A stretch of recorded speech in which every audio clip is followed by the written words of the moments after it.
Abordamos a segunda parte desta emissão em que ouviremos o desporto de Marco Martins, mas para já vamos recordar a figura do antigo presidente José Eduardo dos Santos, que faleceu hoje aos 79 anos de idade em Barcelona. José Eduardo dos Santos foi dos presidentes com maior longevidade no poder, tendo dirigido o seu país durante 38 anos, até o ano de 2017. Ouçamos Miguel Martins. Convidados.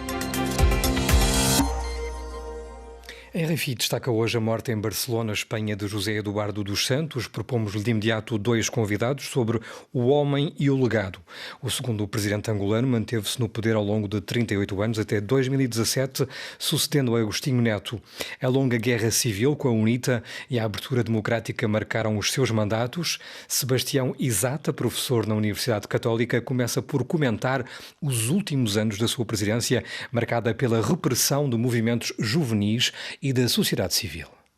Ele teve efetivamente a responsabilidade de criar, de implementar a democracia constitucional, a democracia pluralista em Angola. Há sempre manifestações, há sempre segmentos sociais descontentes e isto é normal. Numa sociedade não pode haver unanimidade. Ele acaba por ser catapultado para a liderança do MPLA e para a chefia do Estado quando há esta notícia da morte em Moscou, então de Agostinho Neto.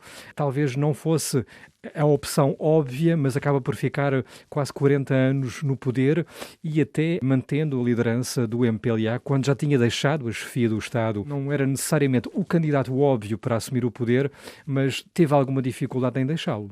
Olha, eu falo-lhe de Agostinho Neto com muita propriedade, porque eu fui o tradutor de inglês de Agostinho Neto. Acompanhei Agostinho Neto em muitas missões ao exterior. José Eduardo dos Santos foi, de fato, a personalidade, naquele momento, que reunia as condições para dar continuidade à obra de Agostinho Neto. Mas ele tinha estado, nomeadamente em Brazzaville, muito tempo, ligado à área das comunicações.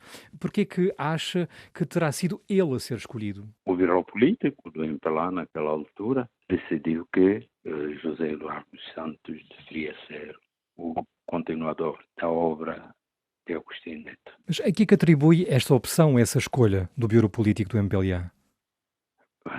Olha, vou revelar-lhe um pormenor nunca antes dito à nação.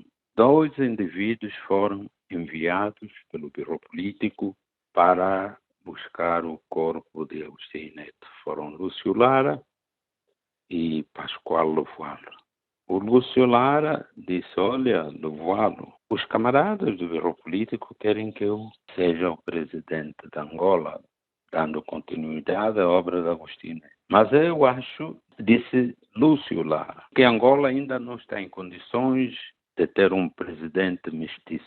Então, eu sugiro que tu, Pascoal Lovoalo, assumas essa responsabilidade. O Pascoal Lovoalo disse-lhe, camarada Lúcio Lara, eu agradeço a tua proposta, mas não concordo com ela, porque eu tenho debilidades comunicativas. Era um bacongo. E a nação dirá que eu sou um retornado. Então, eu proponho o camarada José Eduardo dos Santos.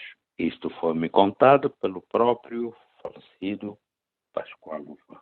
E foi assim que ambos, Lúcio Lara e Pascoal Lovoalo, levaram ao Bureau Político a proposta para que José Eduardo dos Santos fosse então eleito presidente da República e do MPLA. O que é que acha que será a memória que ele vai deixar? Que palavra é que escolheria para qualificar esses 40 anos? Foram 38, né?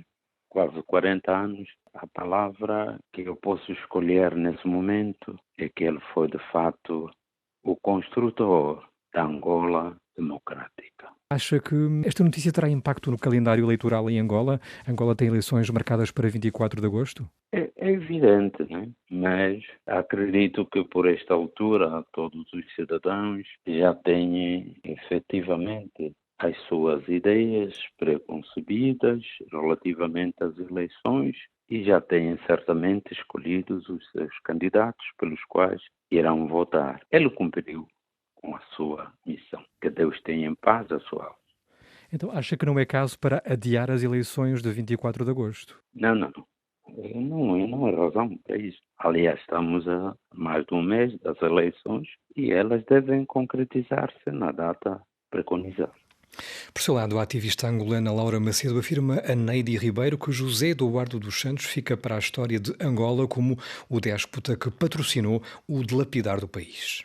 O que mais sobressai desta passagem de José Eduardo dos Santos pelo poder foi o aumento da pobreza e da miséria nas populações, o empoderamento de figuras ligadas a ele e aos governos que comandou de forma ilícita.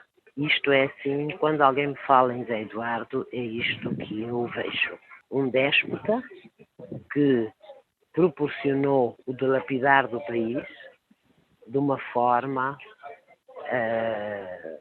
inédita, podemos assim dizer. E é assim que eu vejo este homem que acabou agora de falecer.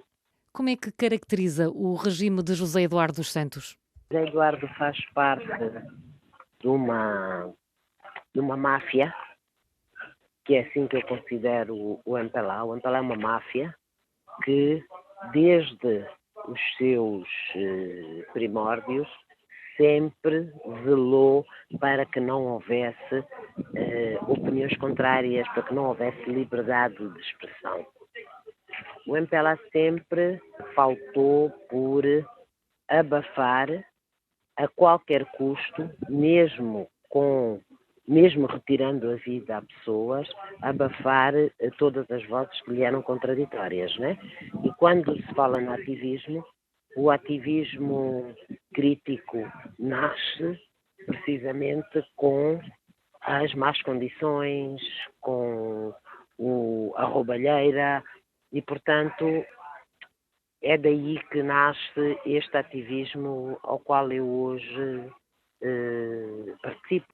Portanto, não podemos olhar para José Eduardo de forma leviana. As prisões, José Eduardo participou desde os primórdios da independência em ações menos boas.